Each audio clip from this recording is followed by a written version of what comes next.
식당을 창업하려는 분들에게 반드시 한번 읽어보라 권하는 책이 한 권 있습니다. 쇼가키 야스히코라고 하는 분이 쓴 책인데요. 맛있어서 잘 팔리는 것이 아니다. 잘 팔리는 것이 맛있는 요리다. 요즘 책 제목이 긴데 그런 책을 쓰신 분입니다. 이 책을 쓰신 쇼가키 야스히코라고 하는 분은요, 그의 아버지까지 무려 37대가 의사 집안이었어요. 그런데 이분이 동경대 이과대를 재학하는 중에 이제 사이제리아라고 하는 레스토랑을 창업을 하게 됩니다. 1967년도의 일인데, 이 식당을 시작했지만 가게 위치가 너무 안 좋은 거예요. 여러분들 그 목이라는 게 있잖아요. 가게 몫이 있다 그런 얘기 하잖아요. 이 가게 위치가 너무 안 좋아서 아무리 열심히 이 식당을 운영해도 늘 적자가 나는 겁니다. 그저 동네 불량한 사람들이 와서 그냥 새벽까지 죽치고 앉아서 술 몇 잔 마시면서 그렇게 자리를 차지하고 있고, 또 매일 이 저녁마다 레스토랑 안에서 싸움이 일어나고, 이런 아주 그야말로 안 되는 식당으로 그렇게 소문이 나기 시작하던 어느 날 술 취한 사람이 석유난로를 넘어뜨리면서 불이 나서 그만 몽땅 망하고 말았습니다. 실패하고 그야말로 낙심과 절망에 빠져 있던 이 쇼가키 야스히코에게 어머니가 이런 얘기를 합니다. 야, 아무리 그래도 그 장소가 너한테 최고의 장소다. 그러니까 낙심하지 말고 절망하지 말고 다시 한번 그 장소에서 식당으로 도전을 해봐라. 그렇게 격려를 해 주십니다. 그래서 이분이 힘을 얻고 그래 한번 다시 도전해보자. 그래서 스파게티의 본고장이라고 하는 이탈리아까지 가서 스파게티를 조리하는 그 방법을 열심히 배웁니다. 그리고 다시 돌아와서 그곳에다가 아주 맛있는 그러한 스파게티 전문점을 열게 되는데요. 이상하게도 이 음식의 맛은 뛰어남에도 불구하고 도대체 손님이 찾아오지 않는 겁니다. 무려 5년 동안 고생한 끝에 성공할 것 같았는데 역시 어떻게 해요? 실패에 직면하게 되어집니다. 결국 그는 어떻게 할 것인가를 고민하다가 보통 시세의 70%에 해당하는 금액을 깎습니다. 식사값을 내리게 됩니다. 그리고 영업을 시작하면서 이 스파게티 전문점이 사람들의 입소문을 타기 시작하고요. 그래서 많은 사람들이 몰려와서 이 식당이 그야말로 불티나게 성장하기 시작합니다. 결국 그는 일본 내에 860개의 매장과 중국을 비롯한 해외에 77개의 매장을 가진 거대한 세계적 식당 기업으로 그렇게 성장을 하게 됩니다. 사람들이 이분에게 도대체 그 실패를 경험하면서 어떻게 다시 성공할 수 있었느냐 그렇게 물을 때마다 그는 이렇게 얘기를 합니다. 실패를 두려워하지 아니하는 도전과 변화가 오늘 나를 성공하게 만든 비결입니다. 그렇게 대답합니다. 여러분들 어떻습니까? 여러분들이 지금까지 살아오시면서 나는 단 한 번도 실패해보지 않았어. 내 인생에 실패란 존재하지 않아. 그렇게 말씀하실 수 있는 분 한 분이라도 계신지요? 아마 모르긴 몰라도 여러분 모두가 다 적어도 한두 번, 아니 그 이상의 실패들을 경험하고 또 그 실패 속에서 때로는 낙심하고 절망하기도 하셨을 것입니다. 분명한 것은 우리가 만나게 되는 그 실패의 상황들은 늘 우리를 고단하고 힘들게 만든다고 하는 사실입니다. 그렇지만 중요한 것은 우리를 고단하고 힘들게 만드는 그 실패의 환경 속에서 우리가 어떤 선택을 하느냐에 따라서 우리 삶의 질이 달라질 수 있다 하는 것입니다.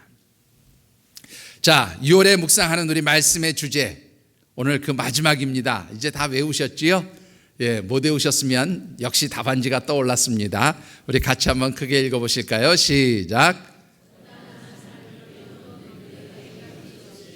예, 고단한 삶을 뛰어넘는 4가지 영적 지혜. 우리가 첫 번째 주에는 정말로 내 힘으로 해결할 수 없는 한계 상황에 그런 어려움들을 만났을 때에 어떻게 그 고단함을 뛰어넘을 수 있는지, 또 두 번째 주에는 여러분들 어떻습니까? 이제 매일매일 살아가는 동안에 먹고 마시는 일상의 그 의식주의 문제들 때문에 힘들고 고단할 때 그것을 어떻게 극복하고 뛰어넘을 수 있는지, 그리고 지난주에는 사람들과의 관계 속에서 때로는 상처 있고 힘들어할 때 어떻게 그 고단함을 뛰어넘을 수 있는지 말씀을 드렸습니다. 오늘은 그 마지막으로 우리가 인생을 살면서 당하는 실패의 경험 속에서 고단함이 찾아올 때에 어떻게 그 고단함을 이겨낼 수 있는지 묵상해 보고 싶습니다. 오늘 우리에게 주신 하나님의 말씀은 모세가 겪은 실패의 경험을 기록한 말씀입니다. 오늘 이 말씀 가운데는 어떻게 우리가 만나게 되는 그 실패의 경험, 실패의 고단함을 이겨내고 성공의 삶으로 만들어갈 수 있는가를 아주 잘 보여주는 지혜가 담겨져 있음을 보게 됩니다. 특별히 주신 말씀을 묵상하는 가운데 인생을 살아가는 동안에 여러분들이 경험하는 실패가 어떤 것일지라도 그 실패를 딛고 당당하게 능력 있게 성공의 삶으로 바꿔나가시는 귀한 믿음의 성도들이 되어지시기를 주의 이름으로 축원합니다. 자, 오늘 주신 말씀을 통해서 우리가 먼저 묵상해 보고 싶은 것은 왜 하나님께서 우리를 고단하고 피곤하게 만드는 실패를 경험하게 하시느냐 하는 겁니다. 결론부터 말씀드리면 실패는 우리로 하여금 더욱더 하나님을 의지하게 만들고 또 그 실패를 딛고 일어서서 더 힘있고 능력 있는 사람으로 그렇게 도전할 수 있도록 만드시는 하나님의 훈련 방법이다. 그렇게 생각을 하시면 틀림이 없습니다. 본문 우리 8절과 9절 같이 한번 봉독해 보십시다. 본문 8절과 9절입니다.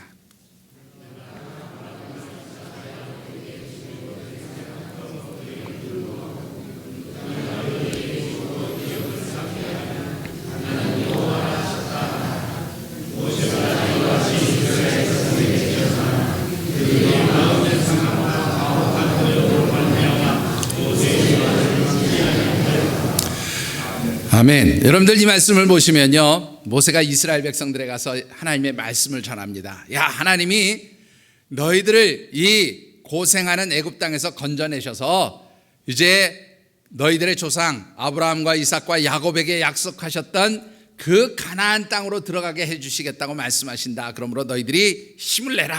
그렇게 하나님의 말씀을 전하게 됩니다. 자, 그런데 여러분들 9절에 보니까 뭐라고 그랬어요? 이스라엘 백성들이 그 말을 듣고 참 기쁩니다, 감사합니다, 힘이 납니다 그렇게 얘기합니까? 여기에 보니까 뭐라 그랬는가 하면 그들의 마음의 상함과 가혹한 노역으로 말미암아 모세의 말을 듣지 아니하였다. 한마디로 모세가 말하는 거 믿지 않았다는 거예요. 듣지 않았다는 겁니다. 여러분들 어떻게 생각하십니까? 이스라엘 백성들이 처음부터 모세의 말을 믿지 않았다고 여러분 생각하십니까? 출애굽기 4장 29절에서 31절의 말씀을 보면 모세가 미디안 광야에서 하나님의 부르심을 받고 결국 어떻게 해요? 하나님의 명령에 순종해서 애굽 땅을 찾아가게 됩니다. 그리고 자신의 동족들을 만나서 이제 하나님께서 이스라엘 백성들을 찾으시고 너희들이 당한 고난을 살피셨다 그렇게 전해줄 때에 여러분들 성경에 보면 뭐라고 기록하고 있는가 하면 이스라엘 백성들이 하나님을 믿고 머리 숙여서 경배하였다 그렇게 기록하고 있어요. 처음에는 하나님의 말씀을 듣고 이스라엘 백성들이 좋아했어요. 힘이 났어요. 정말로 하나님의 말씀을 듣고 소망을 가지게 되었다 그런 말입니다. 그런데 오늘 이 6장의 말씀을 보니까 이스라엘 백성들이 그 모세가 전해주는 하나님의 말씀을 믿지 않았다, 그거 받아들이지 않았다 그렇게 이야기하고 있습니다. 왜 그랬습니까? 여러분들 이 본문 5장의 본문보다 앞장인 5장의 말씀을 참고해 보면 모세가 하나님의 명령을 받고 바로왕을 찾아갑니다. 하나님 말씀하시기를 내 백성 이스라엘을 풀어주라고 그렇게 말씀하십니다. 당신이 우리 백성을 풀어주면 우리가 광야로 나가서 하나님께 예배드리고 제사 드리겠습니다. 그러니 우리 백성을 풀어주십시오. 그렇게 요구하는 것을 보게 됩니다. 자, 그랬더니 바로왕이 그래요? 자, 잘 돌아가시지요. 네, 풀어드리겠습니다. 잘 나가세요. 그렇게 대답했느냐는 거지요. 바로왕이 콧방귀도 안 낍니다. 오히려 뭐라고 얘기합니까? 이것들이 아주 힘이 남아 돌아서 게을러서 시간이 여유가 있어서 이런 잡스러운 생각을 하는구나. 그렇게 말하면서 뭐라고 얘기합니까? 이스라엘 백성들이 벽돌을 구울 때 사용하는 짚을 공급해 주지 않겠다. 그렇게 이야기를 합니다. 그리고는 어떻게 해요? 이제는 짚을 니네들 스스로 조달해서 벽돌을 만들되 예전처럼 똑같은 수량의 벽돌을 만들어라. 그렇게 바로가 명령을 내리게 됩니다. 모세가 처음 얘기할 때는요, 이스라엘 백성들이 힘이 났어요. 소망이 있었어요. 정말로 기대감이 있었습니다. 그런데 모세가 바로 왕에게 얘기하고 나서 어떻게 됐어요? 하나님께서 이스라엘 백성들을 편안하게 구원해 주신 게 아니라 어떻게 해요? 오히려 더 힘들게 만들었어요. 일의 양이 더 늘어났습니다. 바로가 더 이스라엘 백성들을 강하게 핍박하고 괴롭히기 시작했습니다. 그러니 이스라엘 백성들이 어떻게 해요? 아이고, 네 말 들었다가 우리가 괜히 정말로 고생하는구나. 그리고는 모세가 전해주는 하나님 말씀조차도 믿지 않게 되었던 상황이 바로 오늘 본문의 상황입니다. 자, 그러면 이제 이런 상황 속에서 모세는 어떤 감정을 가지게 되었을까라고 하는 거지요. 여러분들 어떻게 생각하십니까? 모세는 분명히 누가 말씀하신 대로 순종한 거예요. 하나님이 말씀하셨어요. 하나님이 뜻하셔서, 하나님이 부르셔서, 하나님이 명령하셔서, 그래서 하나님 말씀대로 가서 증거했습니다. 그러면 성공해야 되는 거 아니겠어요? 그러면 잘 돼야 하는 거 아닙니까? 그런데 어떻게 해요? 결과는 실패였다는 겁니다. 하나님 뜻대로 했는데, 하나님이 기뻐하시는 일이라고 순종했는데, 성공은커녕 하나님이 망하게 하셨단 말이에요. 실패하게 하셨단 말이에요. 여러분들, 이런 상황이 되면 어떻습니까? 누구나 다 낙심하고 절망하게 될 것입니다. 모세도 아마 절망하고 낙심했을 것입니다. 그런데 우리가 여기서 궁금한 점이 하나 생기게 됩니다. 그러면 왜 하나님 뻔히 실패하고 안 될 것 아시면서 모세를 바로에게 보냈느냐는 거예요. 왜 하나님께서 그 실패할 것, 더 힘들고 어려운 그러한 강제 노역이 이스라엘 백성들에게 주어질 것을 알면서 모세를 보내셔서 그런 어려움의 환경을 스스로 자초하도록 그렇게 만드셨느냐라는 겁니다. 여러분들 한번 이렇게 상상해 보십시다. 만일 모세가 바로왕에 가서 우리 백성 풀어주시오. 딱 그랬더니 바로왕이 그래요? 데리고 가세요. 이렇게 한 번에 다 끝났다고 한번 가정해 보십시다. 모세가 과연 하나님 바라보고 의지하면서 이스라엘 백성들을 인도해서 가나안 땅으로 이끌고 갈 수 있었겠느냐라는 겁니다. 여러분들 한번 상상해 보세요. 오늘 본문의 말씀을 보면 이스라엘 백성들이 모세가 말한 대로 이루어지지 않았을 때 바로 어떻게 해요? 사실은 불평과 원망이 쏟아져 나옵니다. 모세의 말 믿지도 않아요. 그런데 만일 모세가 이스라엘 백성들을 이끌고 나가면서 광야의 그 험한 환경에서 여러 가지 어려움과 고통을 당할 때 얼마나 많은 불평과 원망이 쏟아졌겠느냐라는 겁니다. 만일 모세가 한 방에 성공하고 그래서 이건 뭐 별로 어려운 것도 아니구만 이런 생각을 가지고 이스라엘 백성들을 이끌고 광야로 나갔다면 끊임없이 불평과 원망을 쏟아놓는 그 이스라엘 백성들의 모습을 보면서 아마 더 큰 낙심과 절망과 좌절에 빠졌을 것이라 하는 것입니다. 하나님께서는 400년의 노예 생활 속에서 끊임없이 불평하고 원망하며 쉽게 낙심하고 절망하는 이스라엘 백성들의 그 몸에 밴 습관, 그 몸에 밴 연약한 모습들을 아셨기 때문에 그런 이스라엘 백성들을 이끌고 가기에 능력 있고 힘 있고 강한 지도자로 만들기 위해서 하나님은 모세로 하여금 실패를 경험하게 하셨다라고 하는 겁니다. 여러분들, 우리가 겪는 실패는 우리를 망하게 하시려는 하나님의 섭리가 아니라 우리를 더 강하고 능력 있는 사람으로 그렇게 바꿔내시기 위한 하나님의 놀라운 계획인 줄 믿습니다. 여러분들 꿀 좋아하십니까? 얼마 전에 우리 성도님께서 꿀을 저한테 보내셨어요. 목사님, 목이 칼칼하고 아프실 때 꿀 한 스푼씩 드세요. 그리고 좋은 꿀을 하나 이렇게 보내주셨는데 오늘 못 오셨네요. 왜 못 오셨는지 모르겠습니다. 여러분들 그 꿀 한 스푼을 얻기 위해서 벌이 얼마만큼의 꽃을 찾아다니면서 꿀을 모아야 하는지 아십니까? 여러분들이 쉽게 떠먹는 그 한 스푼의 꿀을 만들기 위해서요, 벌은 무려 4,200곳의 꽃을 찾아다니면서 꿀을 모아야 한 스푼의 꿀이 모아진다고 하는 사실입니다. 여러분들 잘 아시는 영어 웹스터 영어 사전, 그 책을 집필한 웹스터는요, 무려 36년 동안 이 영어 사전을 집필하기에 밤낮을 잊었던 사람입니다. 우리가 너무나 잘 아는 작곡가 조셉 하이드는요, 66세 때에 무려 800개의 작품을 작곡한 뒤에 그의 가장 유명한 작품 오라토리오 천지창조를 작곡할 수 있었다고 하는 사실입니다. 그런가 하면 여러분들이 잘 아시는 레오나르도 다빈치의 최후의 만찬은요, 무려 8년 동안 스케치만 2,000번을 넘게 하고 만들어진 작품이었다고 하는 사실입니다. 하나님은 우리를 끊임없이 정말로 반복하고 또 다시 도전하게 만드는 그러한 실패의 상황, 실패의 경험들을 하게 하신다고 하는 겁니다. 그것은 우리를 낙심하고 절망하게 만드는 것이 아니라 오히려 우리로 하여금 더 강하고 더 능력 있고 더 힘있게 우리가 감당해야 할 일들을 도전할 수 있도록 만들어주는, 능력 있게 만들어주시는 하나님의 훈련 방법인 줄 믿습니다. 사랑하는 성도 여러분, 실패하셨습니까? 여러분들 1차 훈련 코스가 끝났다고 그렇게 생각하시기 바랍니다. 또 실패하셨습니까? 두 번째 훈련이 끝났다고 생각하시기 바랍니다. 100번을 실패하셨습니까? 100번 훈련을 마쳤다고 생각하시기 바랍니다.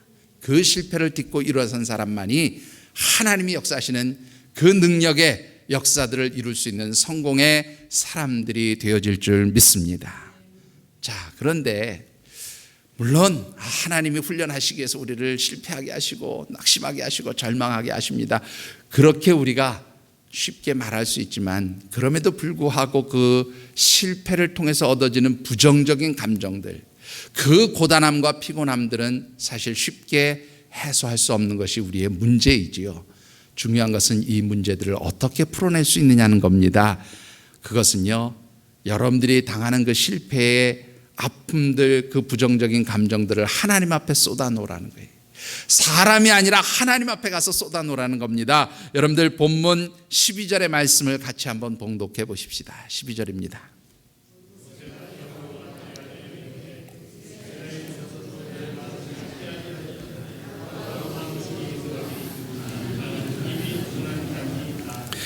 여러분들 오늘 이 말씀 보시면 모세가 이렇게 얘기합니다. 하나님, 참, 내 동족인 이스라엘 백성들도 내 말을 안 믿는데, 아니 애굽 왕 바로가 내 말을 믿겠습니까? 내 말을 듣겠습니까?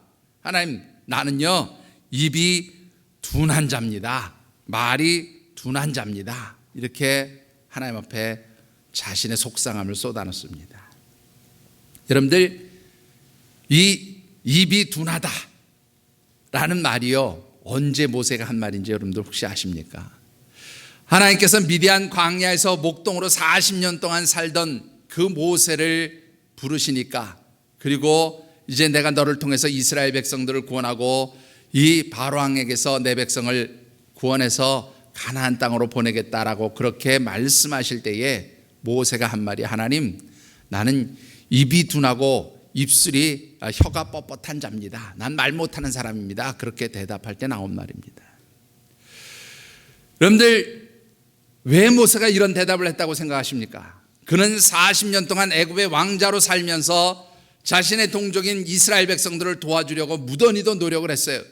그런데 어느 날 자기의 동족을 도와주려다가 생각지도 못하게 살인까지 하게 되고, 그래서 왕자의 신분을 내려놓은 채 미디안 광야에서 도망자로 목동으로 40년을 살게 됩니다.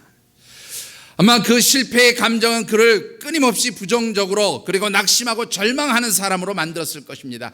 그래서 그는 하나님 앞에서, 하나님, 나는 말 못하는 사람입니다. 나는 입술이 둔하고 혀가 뻣뻣한 자입니다. 그렇게 여러분들 대답했던 겁니다. 여러분들 사도행전 7장의 말씀을 보면 모세가요 애굽의 모든 학문과 그 기술을 배워 익혀서 정말로 말이 능한 자라 그렇게 기록하고 있어요. 말 잘하는 사람이었다는 거예요. 그런데 한번 실패하고 나니까 어떻게 해요? 부정적이 됐어요. 절망이 됐어요. 낙심 가운데 빠졌어요. 그래서 자기의 능력조차도 발휘할 수 없는 부정적인 말을 하고 있었다 그런 말입니다. 그런데 여러분들 오늘 본문에서 다시 그 부정적인 말이 나와요. 무엇 때문에? 실패한 감정 때문에. 정말로 자신이 자신 있게 가서 이야기했지만 자기 뜻대로 되지 않았던 그 실패 때문에 그는 다시 부정적인 사람이 됐어요. 고단한 그러한 삶을 하나님 앞에 쏟아놓는 사람이 되었다 그런 말입니다. 그런데 여러분들 이 부정적인 감정들을 어디에다 쏟아놨어요? 여러분들 출애굽기 5장 22절과 23절을 한번 보십시다. 여기도 떴어요. 그죠? 예, 같이 한번 읽어보실까요? 시작. 자, 다시 한번 읽어보실까요? 안 떴습니까? 자, 출애굽기 5장 22절 23절입니다. 같이 읽어보십시다. 시작.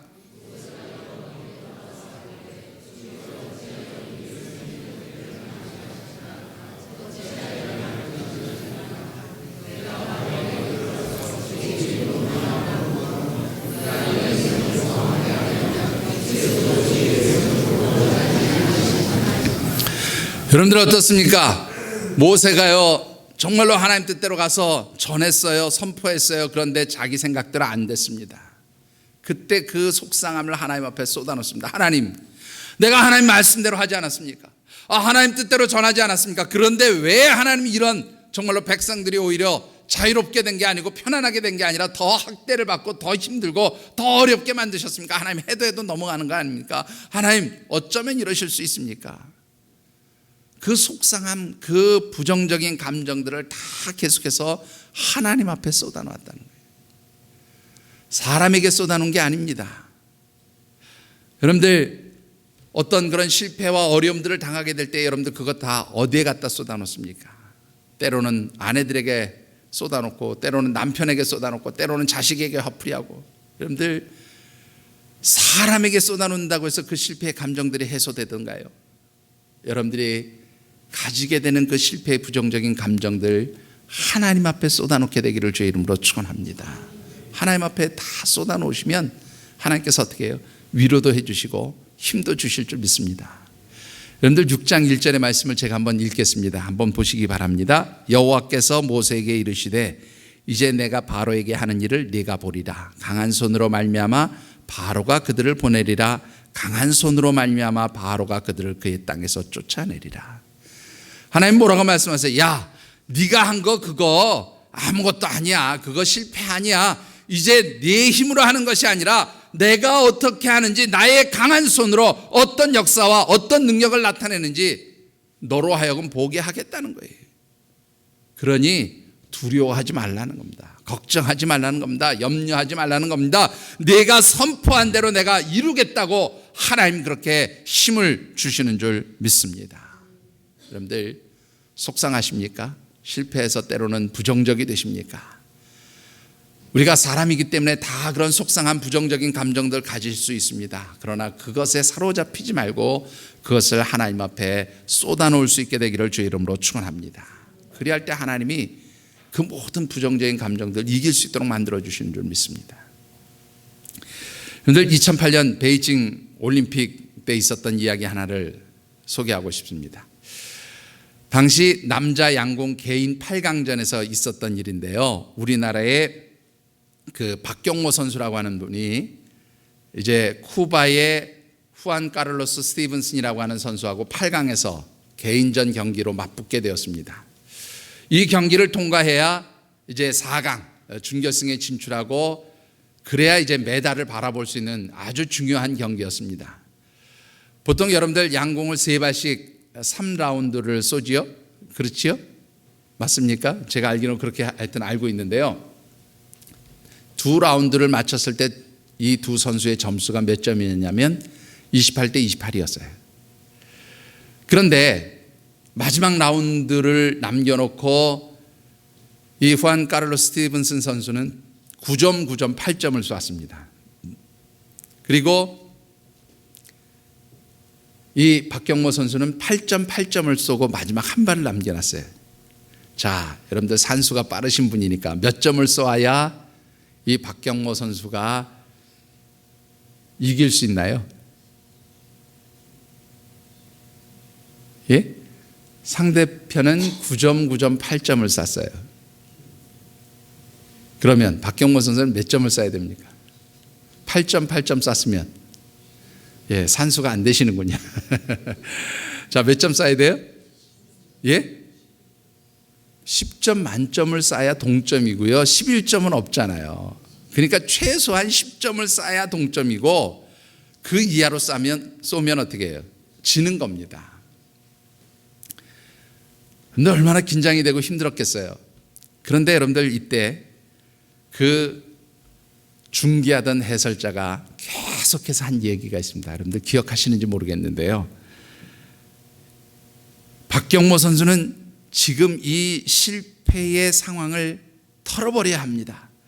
실수했다고 하는 그 감정을 털어버려야 여기서 좋은 점수를 낼 수 있습니다. 누구든지 실패할 수 있습니다. 그러나 그 실패를 벗어나야 합니다. 요 말을 수도 없이 반복했어요. 그런데 이 박경모 선수가 마치 그 말을 들은 것처럼 마지막 한 발에서 10점을 쏴서 동점을 이루게 됩니다. 그리고 연장전에 들어가서 두 번째 화살에서 이 박경모 선수가 역전승을 하게 돼요. 그리고 결국 4강에 진출하고 아쉽지만 금메달을 따지 못해서 아쉽지만 은메달을 따게 되어집니다. 늘 분명한 것은 우리가 실수할 수 있고요. 누구나 다 실패를 경험할 수 있습니다. 그런데 그 실수와 실패에서 주어지는 그 부정적인 경험들, 그 부정적인 감정들을 털어버릴 수 있어야 돼요. 어디에다 털어버릴 수 있냐는 겁니다. 우리 하나님의 백성들은 하나님 앞에서 그것을 다 털어놓고 벗어던져야 하는 줄 믿습니다. 하나님 앞에 쏟아놓으시면 하나님께서 다 그 여러분들의 부정적이고 또한 고단한 그 심정들을 풀어주시고 해결해 주실 줄 믿습니다. 우리가 하나님 주시는 그 위로의 말씀으로 힘을 얻고 다시금 도전하고 다시금 나아가서 행동할 때에 어떤 역사, 어떤 기적의 은총들이 나타나게 됩니까? 여러분들 1절 말씀 같이 한번 봉독해 보십시다.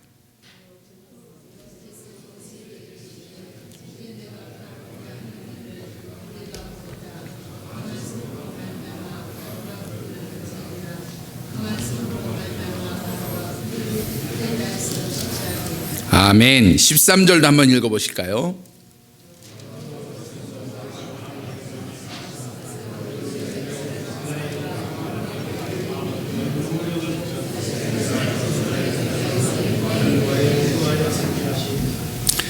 여러분들 어떻게 생각하십니까? 모세가 그 속상함을 하나님 앞에 다 쏟아놓으니까 야, 걱정하지 마. 이제부터는 누가 한다고요? 내가 할 거야. 그러면서 하나님이 아주 강조한 게 뭡니까? 여기 6장 1절의 말씀을 보니까 강한 손으로, 누구의 강한 손이야? 하나님의 강한 손으로 이제는 모세가 실패한 것처럼 보이는 그 상황을 뒤집겠다는 거예요. 역전시키시겠다는 겁니다. 늘 하나님께서 이렇게 모세에게 말씀하심에도 불구하고 모세는 계속 두려운 감정이 사실은 있었어요. 그럼에도 불구하고 하나님 뭐라고 해요? 두려워하지 말고 바로에게 가서 선포하라는 거예요. 말하라는 거예요. 도전하라는 겁니다. 그때 여러분들 이 모세가 하나님 말씀을 듣고 나가는데 7장 1절에 보니까 하나님께서 뭐라고 말씀하셨는가 하면 바로왕 앞에서 내가 신과 같이 될 것이다 그랬어요. 하나님처럼 될 거다. 그럼